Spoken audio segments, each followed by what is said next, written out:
sin duda nuestra oración. Nos unimos a las palabras del salmista que dicen: yo me alegré con los que me decían, a la casa de Jehová iremos. Mis amados hermanos, es mi intención recordarles toda la vida, mientras haya aire circulando a través de estos pulmones y sangre corriendo por estas venas, que usted es un privilegiado por estar en presencia del Dios viviente, que lo ha llamado de las tinieblas a su luz admirable.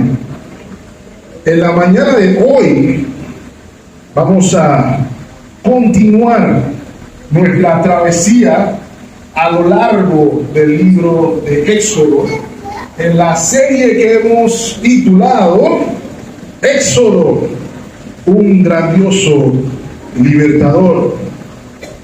Si recuerdan, mis amados hermanos, la semana pasada vimos los preparativos en la víspera de la 10ª plaga. Y es precisamente en la víspera del Éxodo que nos dimos cuenta que la historia del Éxodo es muchísimo más que una historia de reivindicación social. Y mis amados hermanos, no quiero dejar de enfatizarlo, no quisiera que se me malinterprete. Sin duda, el Señor está interesado en la condición de los sufrientes, en la condición de los oprimidos.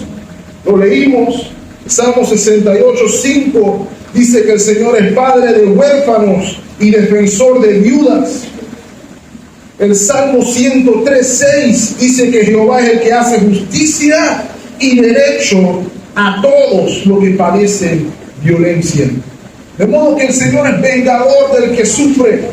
De modo que el Señor es libertador del oprimido.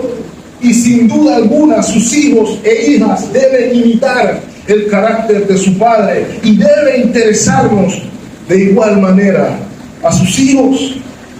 No obstante, el Éxodo apunta a un panorama muchísimo más amplio, muchísimo mayor. Es una historia de salvación. Es la historia en la cual Dios revela cómo lidia con el pecado, cómo juzga el pecado, y al mismo tiempo nos muestra cómo salva a pecadores. Salva a pecadores y los lleva de la mano a la tierra prometida. Esa es la esencia del Éxodo. Y si nos quedamos en una porción, si nos quedamos meramente en el aspecto social, nos perdemos el panorama mayor, el cual es el panorama inclusive más importante. Quiero que sepan, mis hermanos, las plagas de Egipto nos apuntan al juicio final. Dios está juzgando a Egipto, y de la misma manera que está juzgando a Egipto, un día, Él conoce el día y la hora, Él va a juzgar al mundo entero. Si no me cree, hay un patrón que le voy a dar de tarea, que puede ir a casa y abrir Apocalipsis 16, donde se describen las 7 copas de la ira de Dios, el juicio de Dios. Y notarán que hay ciertas cosas que parecerán conocidas. Va a poder ver úlceras, va a haber agua convertida en sangre, va a haber granizo, va a haber tinieblas. Todo esto como un recordatorio de que el día viene cuando todo hombre estará delante del único Dios verdadero, y todos hemos de rendir cuentas. Hebreos capítulo 9, versículo 27, un recordatorio que a veces obviamos. Hebreos 9, 27 dice: y de la manera que está establecido para los hombres, que mueran, ¿cuántas veces? una sola vez y después de esto el juicio. Nuestras lecciones la semana pasada, mis amados hermanos, las obtuvimos del preparativo en la víspera de la 10ª plaga. Y nuestras lecciones hoy van a venir del desarrollo del mismo evento que da nombre al libro. Y por eso el título hoy fue fácil. El título del mensaje esta mañana es simplemente el Éxodo. ¿Y cuál es nuestra tesis, mis amados hermanos? Nuestra tesis es la siguiente. Gracias, hermano. Dios libra a su pueblo con mano fuerte, derrotando incuestionablemente a sus enemigos.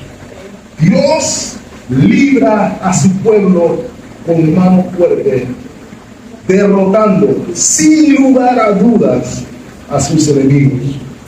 Vamos a poder ver, hermanos, que la porción de la escritura que leímos hace un momento nos va a permitir hacer contrastes. Primero, recuerde, mi amado hermano, el versículo 12 del capítulo 12 nos recuerda que Dios estaba juzgando a todos los dioses egipcios. El Señor estaba confrontando el sistema pagano de adoración en el cual todos los egipcios tenían fundamentada su fe y su esperanza. Y vamos a ver que se dieron cuenta de que no hay Dios fuera de Dios. Según los contrastes que vamos a observar, lo segundo que es importante para el pueblo de Dios en esta mañana es que Dios estaba haciendo distinción. Dios estaba haciendo diferencia entre egipcios e israelitas, entre los que se llaman o se dicen pueblo de Dios y los que no son su pueblo. Esto es muy importante para que comprendamos inclusive el tema de la Pascua. Y el factor diferenciador, mis amados hermanos, entre un pueblo y el otro, no había mérito en ninguno de los dos pueblos. El factor diferenciador es grotesco para algunos, pero esperanza para los creyentes. El factor diferenciador entre un pueblo y otro es sangre. La sangre del Cordero Pascual. Los israelitas, en general, tengo que decir en general porque no fue unánime, pero en general tuvieron fe en la sangre del Cordero y por eso cubrieron sus puertas con sangre. Y veremos que en otro pueblo, los egipcios, no hicieron tal cosa. Los egipcios no tenían sustituto y por ende nos permiten contrastar las realidades de uno y otro en la mañana de hoy. Con el favor de Dios, quisiera que viéramos 5 puntos esta mañana. El primero es que veremos finalmente el juicio final ejecutado. Eso lo veremos en los versículos 29 y 30. Veremos entonces las diversas reacciones que se dan ante el juicio. Primero la del faraón, versículo 31-32. Luego la reacción del pueblo egipcio, versículos 33 al 36. Luego lo contrastaremos con el pueblo israelita, versículos del 37 al 42. Y finalmente veremos el pueblo que es copartícipe de la salvación en los versículos 43 al 51. Todas estas lecciones debemos de aprenderlas con el favor de Dios del texto que leímos esta mañana. Padre eterno, te rogamos por tu misericordia que nos ilumines nuestros corazones, nuestras mentes, que podamos ver tu verdad. No permitas que los labios falibles de tu siervo sean impedimento para tu palabra infalible. En Cristo Jesús lo pedimos. Amén. El juicio ejecutado, mis amados hermanos. En el capítulo 11 leímos el anuncio de la 10ª plaga y fuimos conscientes de que había un distintivo particular que la daría a conocer. Sería un clamor nunca antes visto ni oído en Egipto. Y usted y yo, mis amados hermanos, podemos ponernos nuestras sandalias y sentirnos que estamos en la tierra de Egipto, particularmente esa noche en la región de Gosén. La región de Gosén, como ya hemos mencionado, era la región donde residían los israelitas. Probablemente esa noche era diferente al resto de las noches. Probablemente había un aire diferente, un aire más solemne en el ambiente. Usted puede imaginarse las puertas en las residencias teñidas de rojo y sobre todas las cosas el característico olor a sangre en abundancia.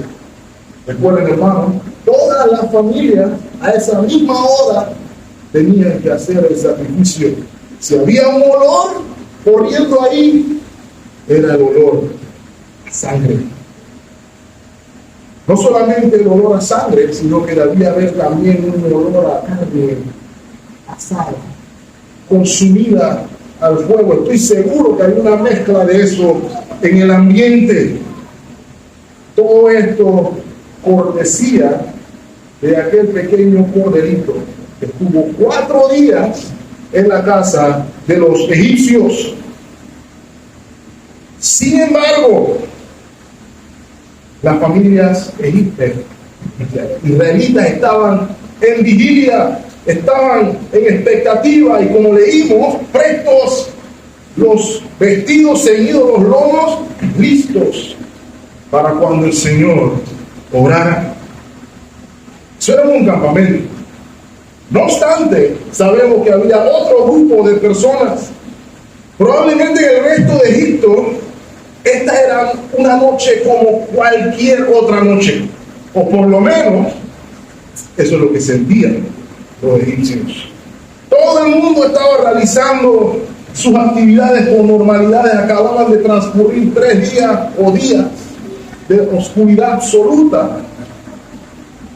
Y dentro de las circunstancias, estaban buscando cierta normalidad.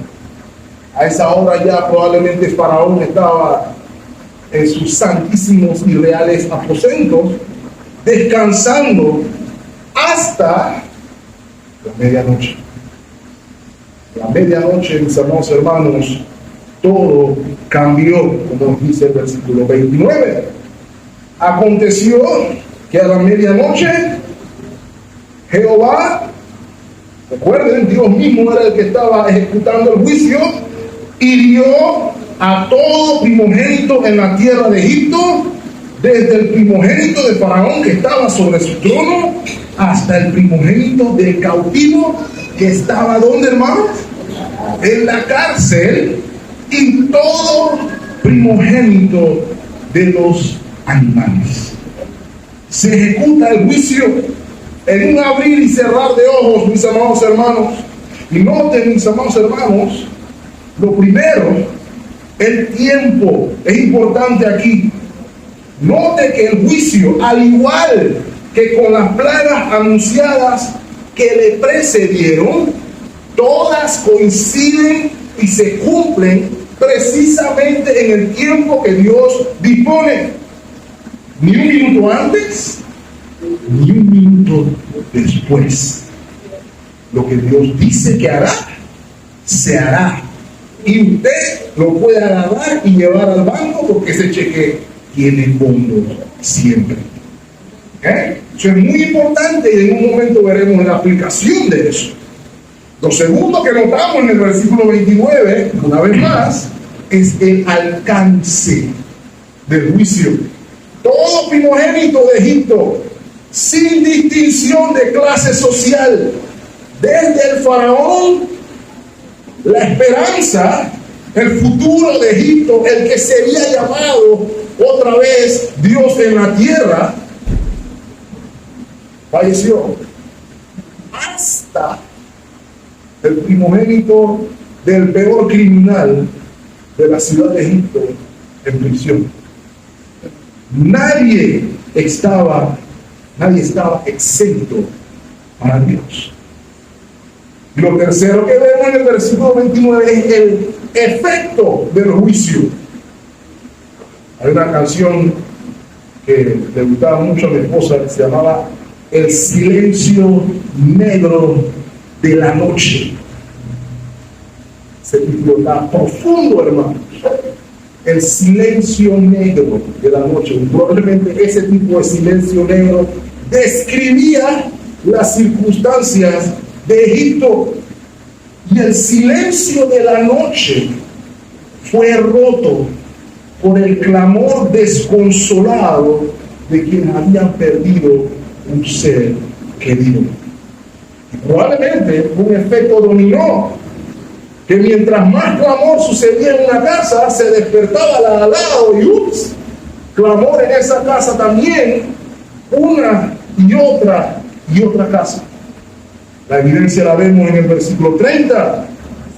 Y se levantó aquella noche Faraón, él y todos sus siervos y todos los egipcios, y hubo gran clamor en Egipto. Ese fue el efecto del juicio. No había casa donde no hubiera muerte. Ahora, eso hay que tomarlo como lo que es, hermanos, una declaración narrativa, porque obviamente puede ser que hubiera una casa donde no hubiera niños varones, ahí probablemente no murió nadie. Puede ser que hubiera una casa donde ya tiempo atrás el primogénito murió, ahí no iba a morir más nadie. El punto es que hubo gran clamor porque gran cantidad de primogénitos perecieron. Déjenme decirle que en esos tiempos no eran como nosotros, que decimos que tener muchos hijos es un problema. La meta en esos tiempos era tener la mayor cantidad posible, fuera hijo de Dios o no. Todos querían la mayor cantidad posible. De modo que el clamor, mis amados hermanos, es grande.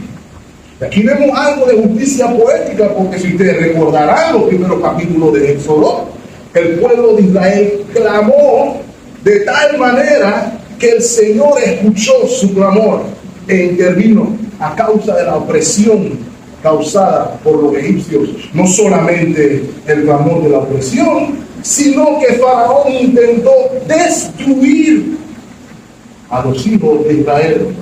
Y también quisieron eliminar a los primogénitos israelitas.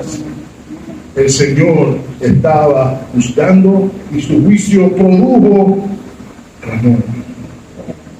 Pero como dije, mis amados hermanos, eso usted puede sentirlo distante y lejano. Inclusive usted puede decir, bien hecho, se lo merecía Faraón y todos los egipcios. Y probablemente tenga razón.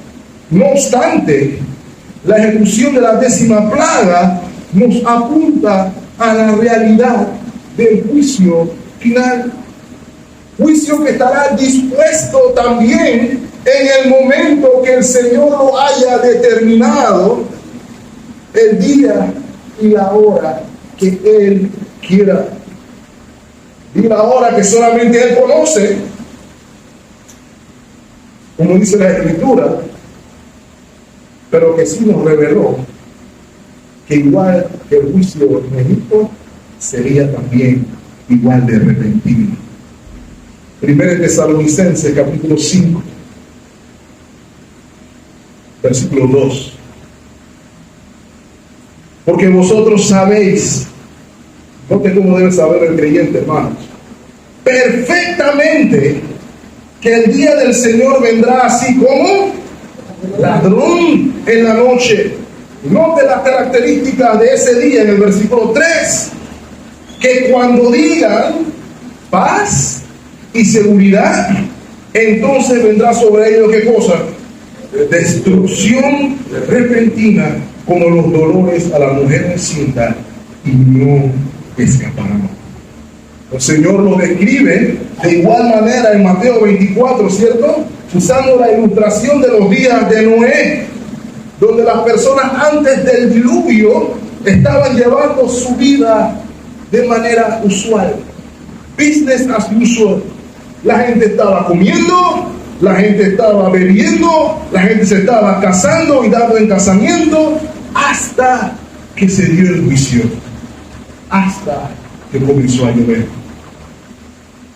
Será igual de repentino, mis amados hermanos, el juicio final, y con el mismo alcance. Y vamos a ver que de igual manera no va a haber distinción de raza ni clase social, y que nadie va a recibir trato especial por algunas de estas razones. Nos vamos a dar cuenta que delante de Dios todos seremos juzgados por el mismo parámetro. Allá van a haber ricos y su riqueza no les va a servir de nada. Y permítanme decirle que van a haber pobres también, que su pobreza tampoco sirve de nada. Es importante reconocer, porque vivimos en una sociedad donde atribuimos virtud intrínseca, ya sea a la riqueza o a la pobreza. Los pobres dicen que están bien porque como han sufrido, tienen derecho a estar bien. Y los ricos piensan que porque tienen plata, tienen derecho a estar bien. Pero, mis amados hermanos, delante de Dios no hay varón y hembra, no hay hombre ni mujer, no hay esclavo ni libre, no hay rico ni pobre, hay solamente una de dos: lavado por la sangre del Cordero o no lavado por la sangre del Cordero. Ese es el parámetro.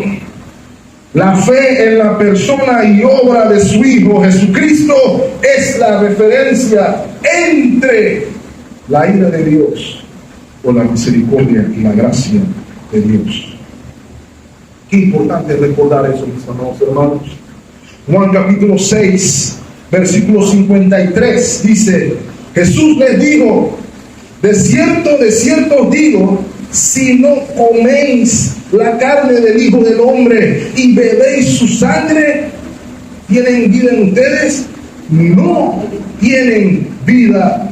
El que come mi carne y bebe mi sangre, tiene vida eterna, y yo le resucitaré en el día postrero.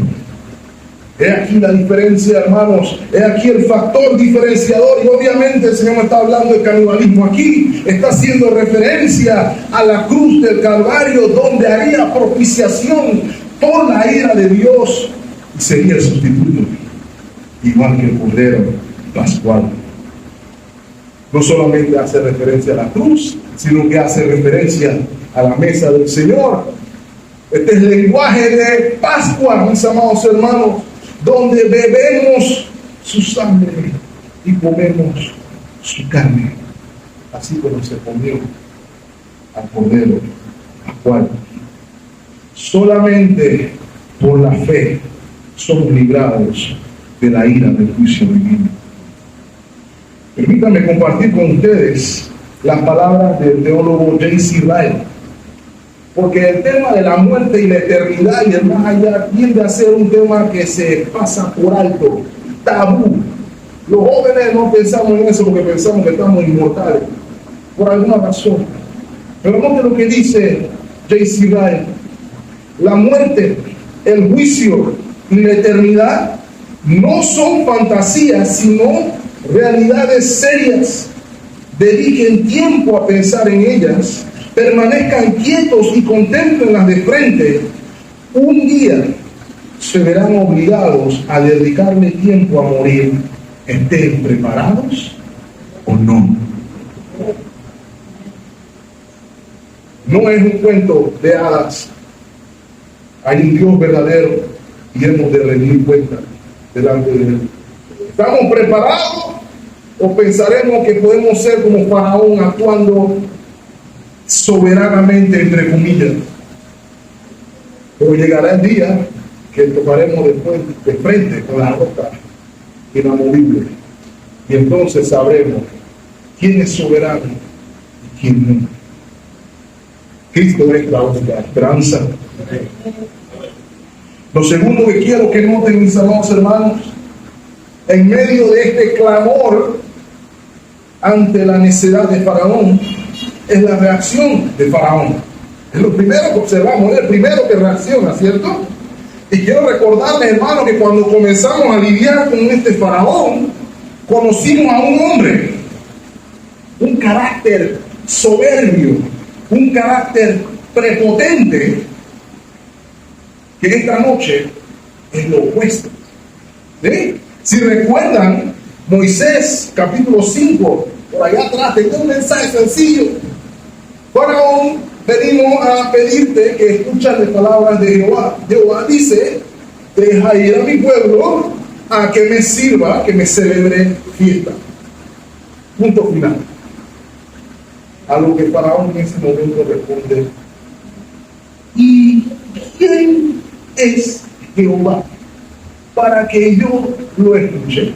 No conozco a ningún Jehová. 1 y 2, no voy a dejar ir a nadie, y pónganse como quieran. Eso va a añadir. Right? Ya vemos entonces que 10 plagas después ya conoce quién es Jehová, lo llama por su nombre y da ahora la orden de que salgan. Los larga prácticamente, los echa tal como el Señor lo había prometido. Versículo 31, e hizo llamar a Moisés y a Aarón de noche y les dijo, noten los verbos, salid, salgan de en medio de mi pueblo, vosotros los hijos de Israel y los hijos de Israel. Subraya, hijos de Israel, eso es muy importante. Y salgan, vayan, que hagan, sirvan a Jehová tal como habéis dicho. Versículo 32, tomad también vuestras ovejas, vuestras vacas como habéis dicho, e idos y bendíganme acá. ¿Qué? Vamos a ver la bendición en un momento. Salgan de en medio nuestro, ya no más, vayan, sirvan a su Señor.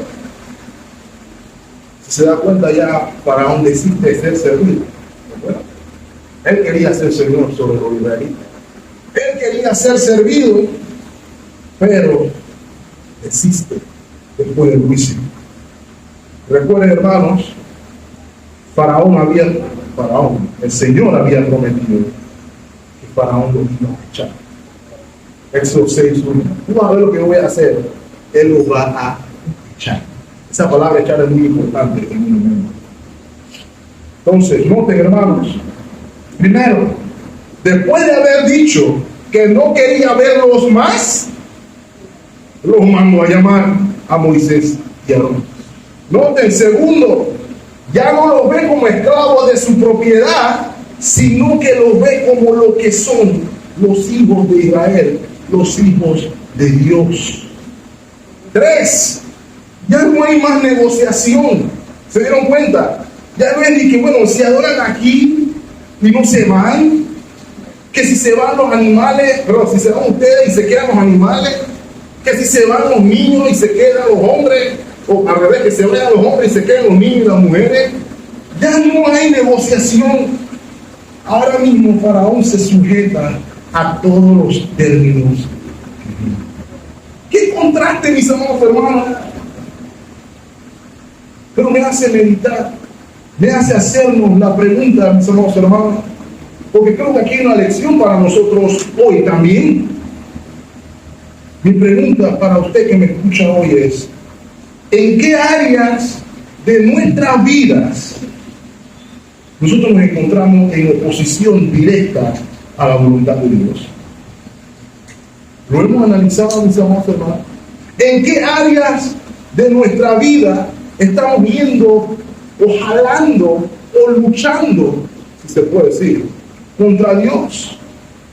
¿Qué ¿Qué fue lo que ganó Faraón en su constante negativa diciendo, está bien, Señor, lo voy a dejar ahí, y al día siguiente no lo dejaba ahí? ¿Qué fue lo que ganó? ¿Qué fue lo que obtuvo? ¿Qué beneficio consiguió? ¿No sería mejor para nosotros, mis amados hermanos, reconocer que la voluntad de Dios es lo mejor? ¿No sería lo mejor, mis amados hermanos? ¿No sería lo más fácil y menos doloroso aceptar los propósitos divinos en nuestra vida?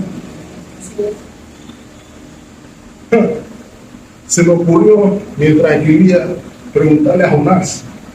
Si usted llama a Jonás hoy y tuviera la oportunidad de hablar por teléfono y le preguntara a Jonás, ¿cómo te fue?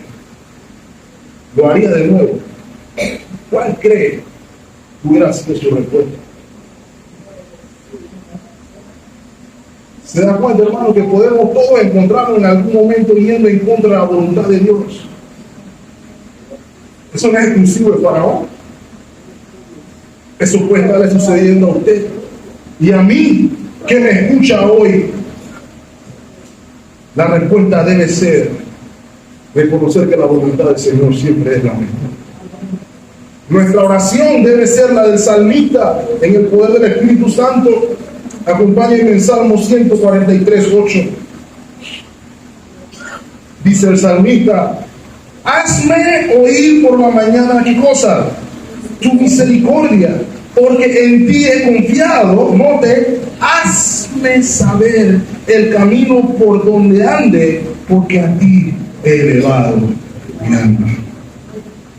Mis amados hermanos, que el Señor nos ayude a confiar en sus propósitos para nuestra vida. Sin duda alguna, habrá menos dolor conforme a la voluntad del Señor. Amén. Ahora, puede que usted pase por alto las últimas palabras de Faraón, pero no lo vamos a hacer porque creo que es importante. Váyanse, lárguense, llévense todos los chécheres, mujeres, niños, todo, y bendíceme a mí también.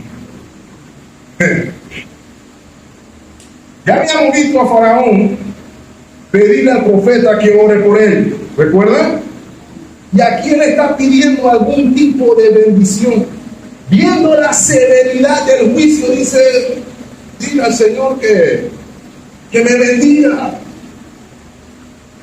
Pronuncia una bendición. Probablemente usted y yo tuviéramos tentado a decir: te bendigo, Faraón. Eso es lo que pasa aquí, hermano. No hay bendición para Faraón. El Faraón no recibe ninguna. Faraón aquí es el clásico caso de aquel que quiere la bendición o el favor de Dios, pero no quiere al dador de la bendición. Y sabemos que es el caso de Faraón, mis amados hermanos, porque sabemos que un par de horas después, cuando pasa el efecto del clamor, decide: voy a buscar y los voy a matar a todos, ¿cierto? Por aquí le estaba diciendo a Moisés: bendíceme, pero él aún quería ser soberano.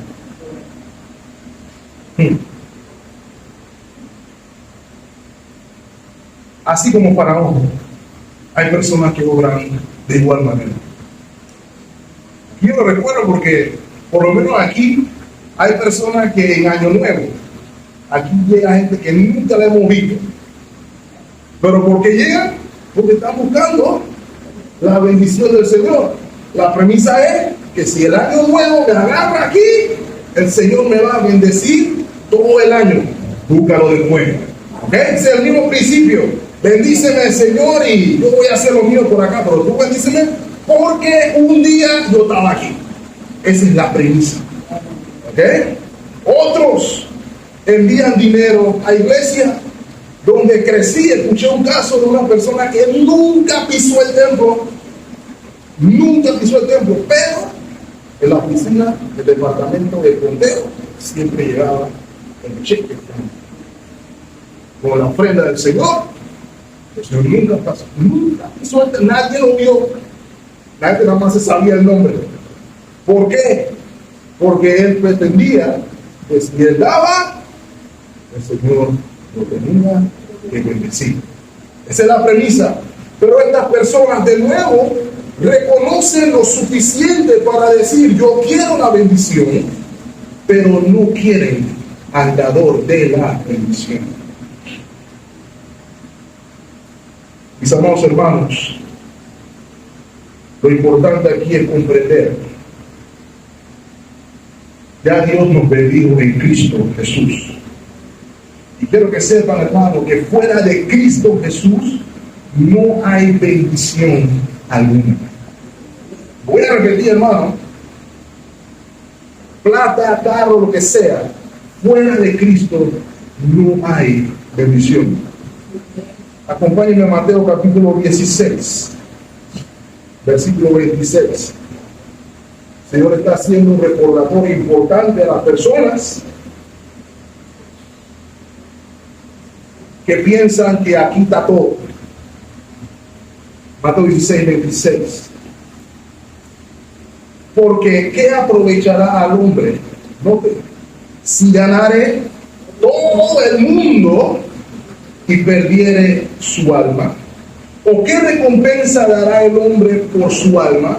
Ambas preguntas son retóricas, hermano. Entonces me dije, bueno, a ver qué será. La respuesta es sencilla. ¿Ok? La respuesta es obvia. No aprovechará nada.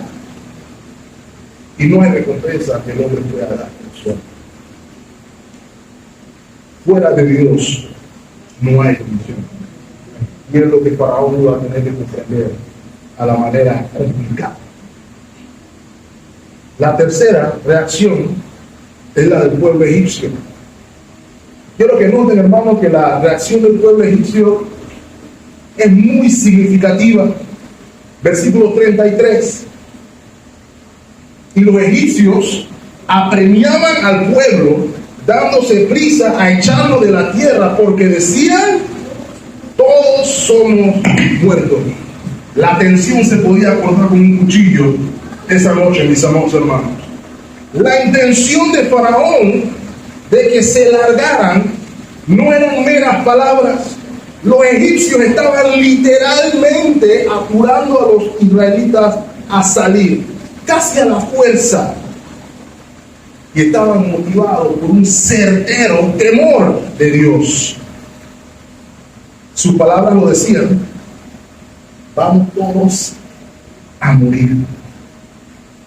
Quiero que note algo, hermano, que aquí hay un testimonio grande sobre el juicio de Dios hecho a todas las naciones, a todos los dioses egipcios.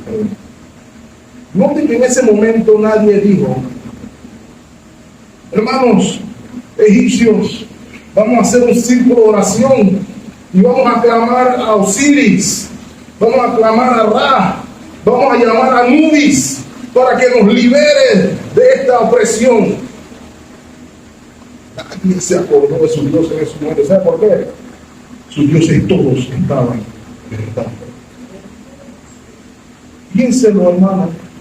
Cada vez que usted se encuentra en el difícil caminar de la vida, en el difícil caminar de la vida cristiana, usted tiene a quien recurrir. Y hay un oído siempre dispuesto a escuchar y un brazo siempre extendido en favor suyo. Dice la Escritura: no se dormirá el que guarda a Israel. Ese privilegio lo tienen aquellos que han sido lavados con la sangre del Cordero. ¿Lo disfruta usted? Es la pregunta. Los egipcios tuvieron que reconocer la soberanía y supremacía del Dios de Israel, el Dios de los hebreos. Salmo 105, versículo 38. Dice la palabra, el salmista lo expresa de una manera interesante: Egipto se alegró de que salieran, porque su terror había caído sobre ellos. Este Dios no es relajo, este Dios es verdadero. Tan rápida fue la salida, mis amados hermanos, que no hubo ni siquiera tiempo de cocinar bien el pan. Nótelo el versículo 34. Y llevó el pueblo su masa antes que se leudase, sus masas envueltas en sus sábanas sobre sus hombros. Estos eran los métodos egipcios para hacer pan. Pero como no había chance, la urgencia era get out. El pan no se leudó.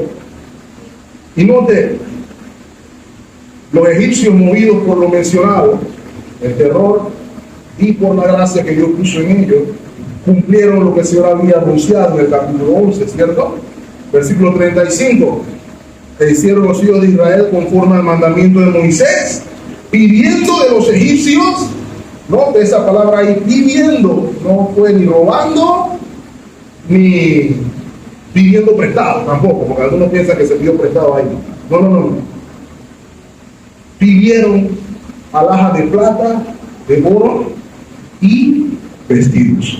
Ahora, ya mencionamos la semana pasada de que la intención de esto no era un robo, ¿ok?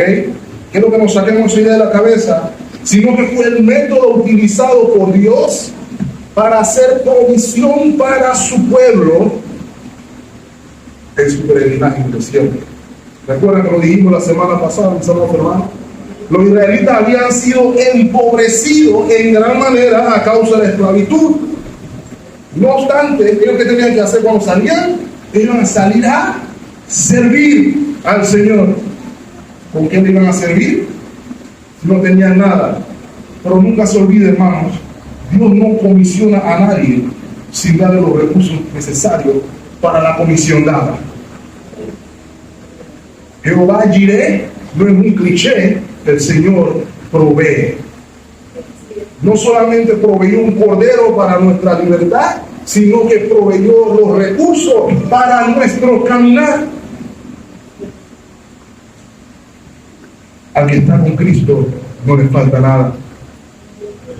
No obstante, creo que hay algo más que no debemos pasar por alto, mis amados hermanos.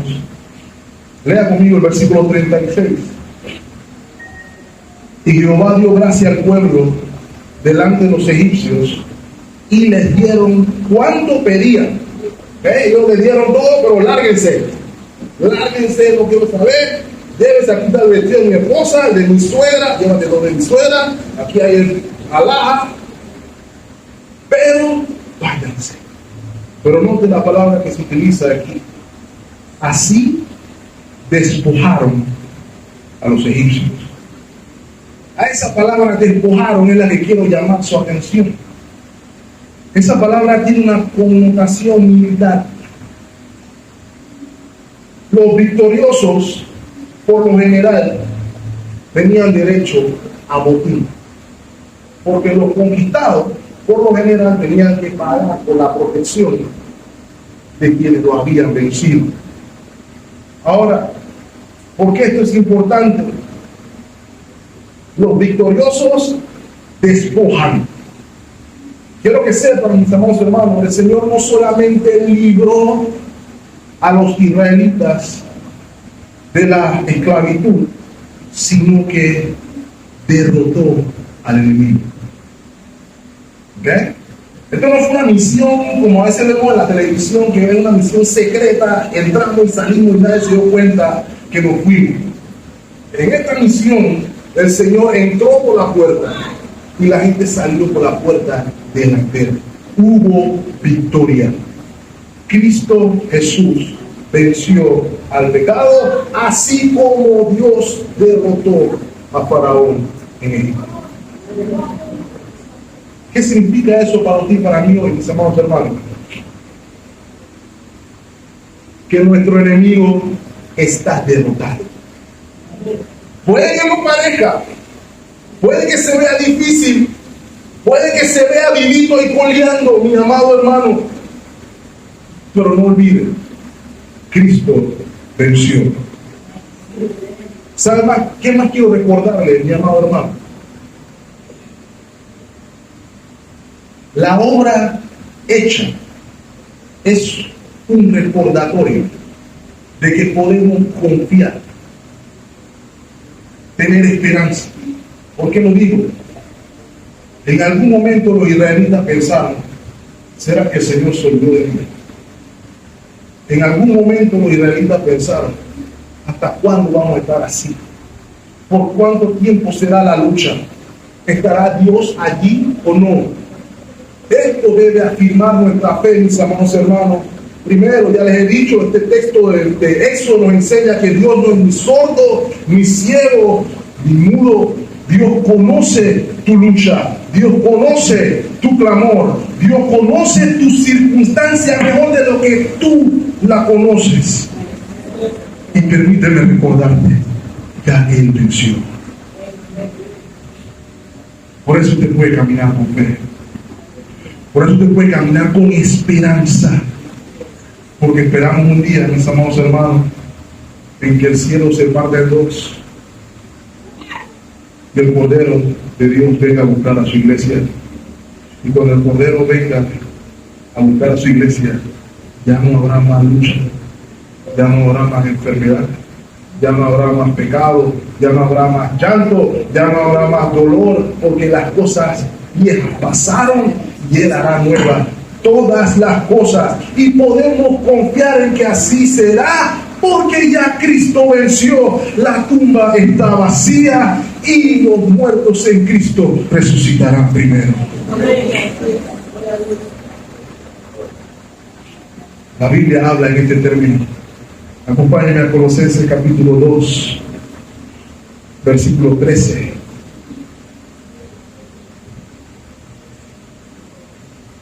Qué precioso este versículo, hermanos. Y a vosotros, estando como muertos en pecados y en la incircuncisión de vuestra carne, ¿qué hizo? Os dio vida juntamente con Él, perdonándoos algunos. Puede que algunos. Ok, todos los pecados, todos y cada uno de ellos, anulando el acta de los decretos que había contra nosotros. ¿Cuál era el acta? Muerte, que nos contraría, quitándola de en medio, clavándola donde, mis amados hermanos. Ahora mire la palabra del versículo 15. Y ¿qué es lo que hacen los vencedores? Despojan, y despojando a los principados y a las potestades los exhibió ¿dónde? Públicamente, triunfando sobre ellos en la cruz del Calvario. ¿Lo ve ahí? Ese es un término de victoria, mi amado hermano y hermana. Cristo es vencedor. No importa qué tan difícil se vea la circunstancia o qué tan grande y poderoso se vea el enemigo, Cristo es el más grande. La lucha puede hacerlo pensar que el enemigo es más grande, hermano, pero la victoria ya es de Él. Quiero dedicar los últimos minutos a que veamos el contraste con el pueblo de Israel. Versículo 37. Partieron los hijos de Israel de Ramsés a Sucot como 600,000 hombres de a pie, sin contar los niños, y obviamente sin contar a las mujeres tampoco. También subió con ellos grande multitud de toda clase de gentes y ovejas y muchísimo ganado. Esas palabras son importantes, mis amados hermanos, porque como vimos, el Señor hizo provisión para su pueblo. Cuando salieron, mis amados hermanos, dice el texto, habían 600,000 hombres, las mujeres y niños. Los teólogos calculan que había entre 1.8 y 2 millones. Casi todo el mundo redondea allí en que habían 2 millones de israelitas que salieron de Egipto ese día. Ahora, hermano, hay algunos de ustedes, si les gusta leer, van a encontrar que hay gente que tiene problemas con la logística. Hay gente que tiene problemas, hicieron 2 millones de personas caminando en fila por el desierto. Eso no tiene sentido, eso no puede ser. ¿Okay? Las personas tienen algunos problemas con cuántos fueron, cuántos años tuvieron en Egipto, y dónde estaba Ramsés y dónde estaba Sucot. La gente tiene problemas con eso. Pero como ya les he mencionado, hermano, yo no tengo problema. Ya el Señor hizo suficientes cosas imposibles en Génesis y lo que llevamos de Éxodo para yo ponerme a dudar, porque no me cuadra a mí, en mi cerebro, la matemática. No veo razones para que dudemos de la veracidad de la palabra de Dios. Sin embargo, no perdamos la lección. ¿Se acuerdan cuando comenzamos eso? ¿Cuántas personas entraron a Egipto? Cuando Jacob llegó ahí con su banda de la familia, habían redondeando 70 personas que llegaron a Egipto. A la proporción, hermano, 70 personas entraron a Egipto y salieron prácticamente 2 millones de personas. ¿Por qué? Mis amados hermanos, por la gracia de Dios y porque Dios es fiel. El Señor le había prometido a Abraham: te haré nación grande. Se le dijo a Jacob antes de llegar a Egipto: no te preocupes de que te mudes a Egipto, porque allá te voy a hacer una nación grande. Y lo que vemos saliendo de aquí, mis amados hermanos, es precisamente eso: una nación grande, en cumplimiento de la promesa. Y había otro atenuante. ¿Recuerdan que cuando Faraón comenzó a ver 100, 200, 300, no, esta gente se está multiplicando demasiado, tenemos que hacer algo? No pudieron hacer nada, porque ese era el pueblo de Dios. Y eso habla a usted y a mí, hermana, hoy. Somos parte de ese pueblo preparado por Dios, separado por Dios, y contra la iglesia de Jesucristo ni siquiera las puertas del Hades prevalecen. Porque el más grande nuevamente es el que lo guarda, y usted puede llevar eso también al banco. Dios es fiel. Lo segundo que es importante notar ahí es que no solamente salieron 2 millones de israelitas, también salieron multitud de gentes que salieron entre los israelitas. Obviamente había un par de oportunistas que vieron la oportunidad y dijeron: nos vamos en esta vuelta también, y salimos. Pero no tengo duda, hermanos, de que dentro de ese grupo hubieron personas que vieron: el Dios verdadero es este, y yo me voy con este grupo que está aquí. Porque el plan de salvación, mis amados hermanos, siempre, desde el principio de los tiempos, incluyó a los gentiles, a todos. En ti serán benditas algunas naciones de la tierra. En ti serán benditos nada más los judíos. No, en ti serán benditas todas las naciones de la tierra. ¿Ok? Los gentiles siempre fueron parte de la historia de la redención. Usted y yo siempre estuvimos en el plan desde antes de la fundación del mundo. Y pusieron tortas sin levadura, versículo 39, de la masa que habían sacado de Egipto, pues no había leudado, porque al echarlos fuera los egipcios no habían tenido tiempo ni para hacerse la comida. Ahora nota el versículo 40. El tiempo que los hijos de Israel habitaron en Egipto fue de 430 años. Ahora, hay 2 maneras que podemos ver el tiempo aquí. Lo primero y lo más obvio es que Dios está cumpliendo su promesa. Bueno, vamos, Génesis 15, Dios le dice a Abraham: mira, yo te voy a decir, hermano, tú vas a tener una nación grande. Ellos van a ir a una tierra extraña y van a estar ahí 400 años. Pero después de esos 400 años, yo voy a juntar a la nación y los voy a sacar de ahí y los llevaré a la tierra donde tú estás, y voy a cumplir mi pacto contigo. ¿Ok? Cuando se dice aquí 430 años, se nos está haciendo énfasis en que Dios, en el cumplimiento del tiempo, cuando Él diseñó que fuera, sucedió. ¿Ok? Entonces, de nuevo, hermano, no desmaye, su vida está en la mano del Señor. Puede que usted no lo vea hoy, puede que usted no lo vea mañana, lo que usted espera que Dios haga o sea, pero de que viene, viene, porque fiel es el que prometió. Entonces, no desmaye, siga orando. Lo segundo es que es probable que estos 430 años incluyeran el tiempo de los patriarcas también. ¿Ok? ¿Saben por qué esto es importante, hermanos? Dios ve el tiempo completo.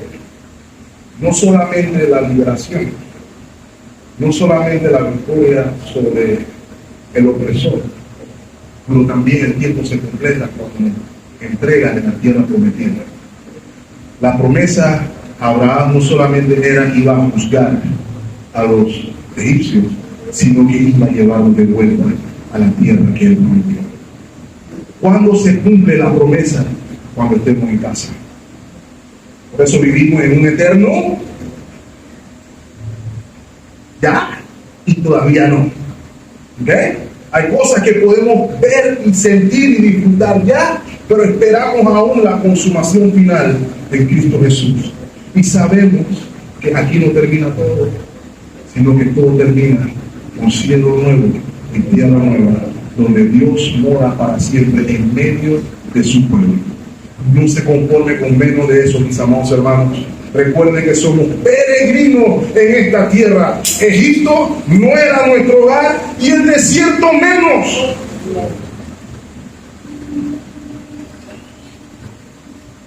Pero esperamos la ciudad no hecha de pan. Ciudad que esperaba Abraham. Muestra el bronce. Ciudad que usted y yo debemos estar esperando. Esa es la meta. No nos conformemos con menos de eso. 430 años fue lo que el Señor dispuso. El último punto, hermanos, hay como un paréntesis, los versículos que siguen. Este paréntesis es un recordatorio para usted y para mí que estamos hoy aquí. La Pascua debía ser un memorial de lo que Dios había hecho, de cómo el Señor los había salvado del yugo de la esclavitud. Recuerden que tenían que comer hierbas amargas. Las hierbas amargas eran un recordatorio precisamente de lo amargo de la estancia en Egipto. Amargo recuerdo de la angustia causada por la opresión. Y el cordero que iban a comer esa noche tenía que ser un recuerdo del sustituto que fue necesario. Yo quiero que noten algo, hermanos. Ese memorial, esa recordación no era individual, sino que era colectiva. El memorial era congregacional. Y eso es muy importante, hermanos. Miren, lean el versículo 47 conmigo. Éxodo 12:47. Toda la congregación de Israel lo hará. ¿Quiénes tenían que participar de la Pascua? Toda la congregación de Israel. ¿Quiénes quedarían excluidos? Quedarían excluidos aquellos que no tuvieran la señal del pacto. ¿Cuál era la señal del pacto? La circuncisión. Brevemente, acompáñenme a Génesis 17:7. Y estableceré mi pacto, dice el Señor, entre mí y ti, de Abraham y Dios, y note, y tu descendencia después de ti, en sus generaciones. Hermano, eso lo escribe usted y a mí, by the way. Por pacto perpetuo, para hacer ¿qué cosa? Tu Dios, solamente el de Abraham y el de tu descendencia después de ti. Adelante sea el versículo 10. Este es mi pacto que guardaréis entre mí y vosotros y tu descendencia después de ti. Será circuncidado todo varón de entre nosotros. La razón es obvia, las mujeres no se podían circuncidar, pero las mujeres entraban bajo la cobertura o la representación federal de ya sea el padre o el esposo. Versículo 11. Circuncidaréis pues la carne de vuestro prepucio y será señal del pacto entre mí y vosotros. Y de edad de 8 días será circuncidado todo varón entre vosotros por vuestras generaciones. Aquí note el énfasis. El nacido en casa y el comprado por dinero a cualquier extranjero que no fuere de tu linaje. Es importante eso. Versículo 13. Debe ser circuncidado el nacido en tu casa y el comprado por tu dinero, y estará mi pacto en vuestra carne por pacto perpetuo. Y el varón incircunciso, el que no hubiere circuncidado la carne de su prepucio, aquella persona será cortada de su pueblo, ha violado mi pacto. Por ende, mis amados hermanos, quienes quedan excluidos de la celebración de la Pascua era cualquier extraño. ¿Ok? Versículo 43 de nuestro texto dice: ningún extraño comerá de ella. Versículo 45: el extranjero y el jornalero no comerá de ella. Ahora, mis hermanos, ¿por qué este protocolo? ¿Saben por qué, hermanos? Aquí hay una recordación, un memorial muy importante para nosotros. La salvación es individual, pero no es individualista. El Señor vino a salvar un pueblo para sí. Él no vino a salvarlo nada más a usted. ¿Ok? Él vino a salvar un pueblo. Y a veces hacemos énfasis demasiado exagerado en el aspecto individual de la salvación. Yo y Dios, y Dios y yo.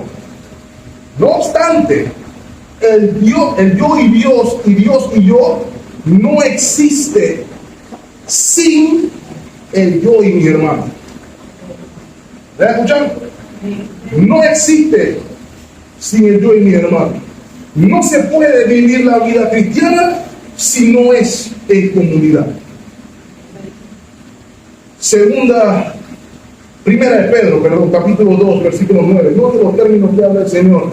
Mas vosotros sois linaje escogido, real sacerdocio, nación santa, pueblo adquirido por Dios. Eso es lo que eran los israelitas y eso es lo que es la iglesia.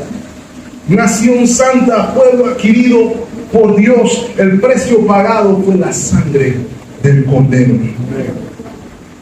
¿Con qué propósito?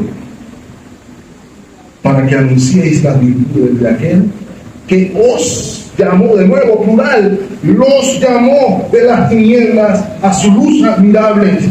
Ustedes, de nuevo plural, que en otro tiempo no eran pueblo, pero que ahora sois pueblo de Dios, que en otro tiempo no habían alcanzado misericordia antes, pero ahora habéis alcanzado misericordia. El pueblo de los misericordiados, si esa fuera una palabra, eso es lo que somos aquí, pecadores salvados por la gracia de Dios, experimentando la misericordia grandiosa del Señor. No porque hubiera nada especial en usted y en mí, es todo lo contrario. A pesar de lo que había en usted y en mí, Él tuvo misericordia. Y es por eso, mis amados hermanos, que la vida en comunidad es vital. Vital, mis amados hermanos, quiero que me escuchen lo que voy a decir aquí al cerrar. La razón por la que había esa distinción en la Pascua es porque era una comida comunal. Representaba un grupo separado, representaba un grupo santo, pueblo adquirido por Dios. Quiero que sepa, mi amado hermano, que sin duda alguna todos podemos y debemos orar en casa, estudiar la Biblia en casa, meditar en casa, ayunar, todo lo que usted quiera en la casa se puede hacer. Sí, pero la vida cristiana solo se puede vivir aquí, en comunidad. Esa es la esencia del cristianismo. El reunirnos aquí en nuestra santa convocación, en adoración por la salvación que compartimos en Cristo, es vital, es la esencia de lo que somos. No hacerlo, mis amados hermanos, nos pone en peligro espiritualmente. Cuidado con pensar que hay justificación en no ser partícipe del cuerpo. No me refiero solamente a los domingos. ¿Me están escuchando, no? El cuerpo no se reúne la mano los domingos. El cuerpo se reúne los miércoles.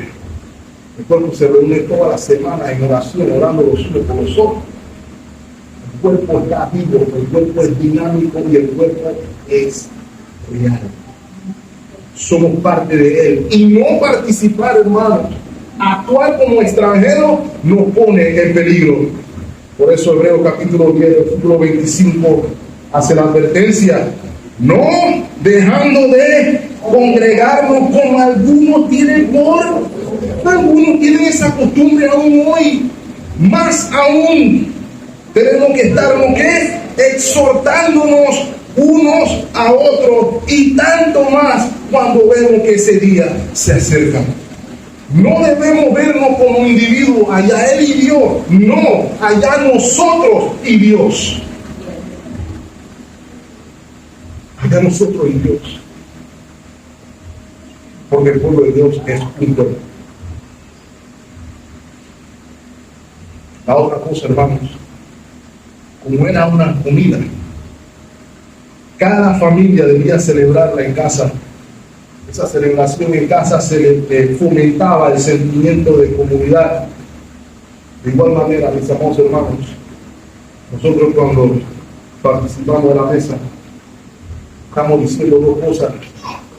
Lo primero que estamos diciendo es que fuimos lavados por la sangre del Cordero cuando participamos en esa mesa. Y lo segundo que estamos diciéndole al mundo cuando participamos en esa mesa, que somos una familia en Cristo. Y que somos una comunidad, que estamos unidos los unos con los otros como usted no tiene idea. Ni siquiera con su hermano en la sangre usted está más unido que como estamos su hermano en Cristo.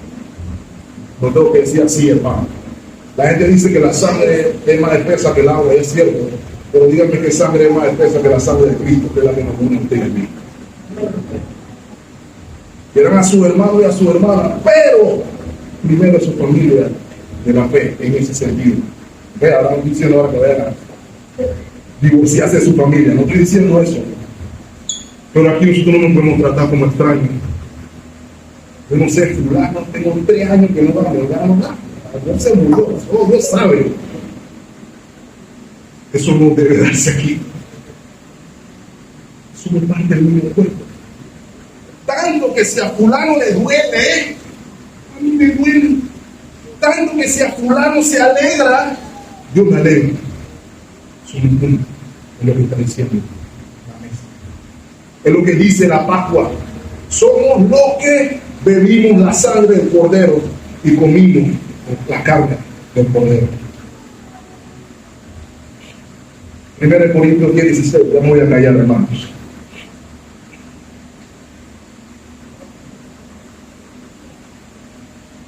Dos preguntas retóricas, dice el apóstol. La copa de bendición que bendecimos, ¿no es la comunión de la sangre de Cristo? El pan que partimos, ¿no es la comunión del cuerpo de Cristo? Tenemos comunión cuando participamos de la mesa.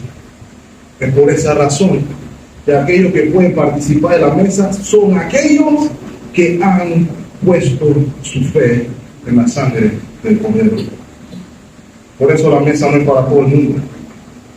Por eso la mesa no es para extranjeros ni jornaleros, sino para aquellos que han entrado en pacto con Dios, que han puesto su fe en Cristo Jesús. El éxodo es un recordatorio de que somos un pueblo. Mi pregunta es, ¿eres parte del cuerpo que fue cubierto por la sangre del Cordero? Si lo eres, gloria a Dios, vive conforme a tu vocación, anunciando a aquel que nos llamó de las tinieblas a su luz admirable. Si no lo eres, todavía puede ser. Todo lo que tienes que hacer es venir a Cristo en arrepentimiento y fe. Todavía hay lugar en la mesa, hermano. Hay espacio para más. El Señor nos llama, el Señor nos invita a la mesa, a que salgamos del mundo y que seamos entonces partícipes con Él de vida eterna. En un peregrinaje que comienza en la salida, pero que termina solamente en la tierra prometida, hacia donde nos dirigimos por la fe en Él. Señor le bendiga ricamente, mis amados hermanos. Estemos orando. Amado Señor, te damos las gracias por la esperanza que hay en Cristo. Te damos las gracias por la libertad que encontramos en Cristo. Solamente tú eres nuestro Salvador. Solamente tú eres nuestra esperanza. Cuando clamamos, oprimidos, porque ya no aguantábamos más nuestra opresión, tú escuchaste, tú enviaste al Salvador, nos diste vida nueva. No solamente nos diste vida nueva, sino que nos libraste de la justa ira tuya. Pusiste un sustituto, nos diste un cordero que derramó su sangre y fue quebrantado para que nosotros encontráramos vida.